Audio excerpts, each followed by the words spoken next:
For more than 1,000 years, millions of human beings were taken from Africa, sold across deserts and seas, and absorbed into empires that rarely appear in our history lessons. This is not the story most people know about slavery. This is the story history left in the shadows. When people think about slavery, their minds often turn to plantations in the Americas, European ships crossing the Atlantic, and chains clanking on wooden decks. That story is real, brutal, and essential to remember, but it is not the whole story. Long before European empires reached their peak, and long after the Atlantic trade began, a vast and complex system of slavery stretched across North Africa, the Middle East, and parts of Asia. For centuries, enslaved men, women, and children were transported across deserts, seas, and trade routes that connected entire civilizations. This system did not belong to one ruler or one empire, but evolved over time within Islamic societies, shaped by religion, economics, warfare, and tradition.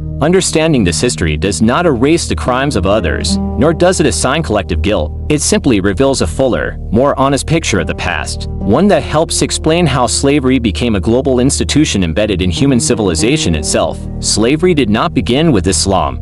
Long before the rise of Islamic civilization in the 7th century, slavery existed across Africa, the Mediterranean, the Middle East, and Asia. The Roman Empire relied heavily on enslaved labor, as did the Persian empires that ruled much of the Near East. Slaves were captured in war, sold through trade, or inherited as property. When Islam emerged in the Arabian Peninsula, it entered a world where slavery was already deeply rooted. Early Islamic texts did not abolish slavery outright, but they did regulate it, encouraging the humane treatment of enslaved people and promoting manumission as a moral act. Over time, however, these regulations became embedded in expanding empires, and slavery adapted to fit new political and economic realities rather than disappearing. As Islamic states grew, so did the demand for labor, soldiers, servants, and administrators, and slavery became a structured part of society.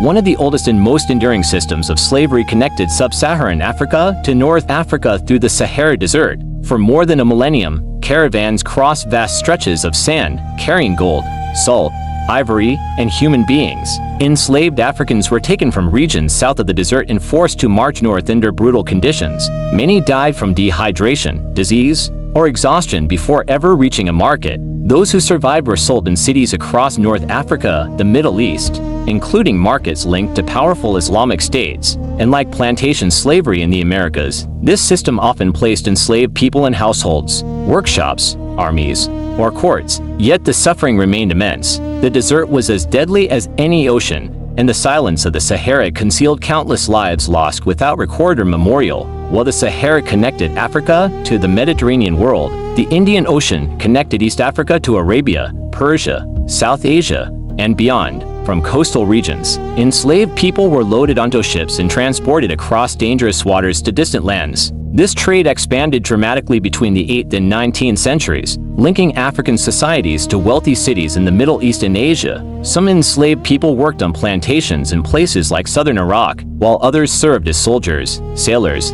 or domestic workers. The trade was not controlled by a single empire, but by networks of merchants operating across cultures and religions. Zanzibar and other coastal hubs became central to this system, turning human lives into commodities exchanged for spices, textiles, and silver. This oceanic trade rivaled the Atlantic system in duration, though it remains far less discussed.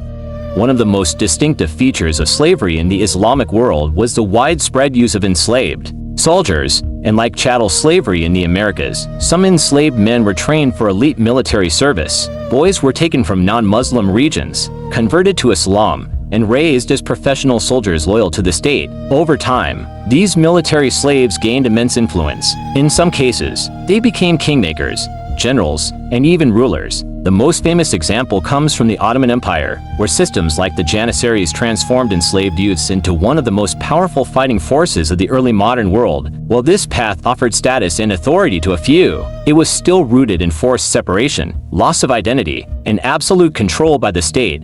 Perhaps the most disturbing aspect of slavery in the Islamic world was the system of eunuch slavery. Young boys were castrated, often outside Islamic territories, because the practice itself was widely condemned yet quietly tolerated. Many died during the procedure. Those who survived were sold into royal courts and wealthy households, where they served as guards, administrators, and attendants. Eunuchs often held positions of immense trust, especially within royal harems, where their inability to reproduce was seen as a safeguard. Some rose to extraordinary power, controlling finances, politics, and access to rulers. Yet their authority came at an unimaginable personal cost. Their bodies were altered forever, and their lives were shaped by violence inflicted before they could consent or understand. Women made up a significant portion of enslaved populations. Many were employed as domestic servants, cooks, nurses, and caretakers, becoming deeply embedded in household life. Others were taken as concubines, a practice that existed across many civilizations. Children born to enslaved concubines could sometimes gain freedom or status,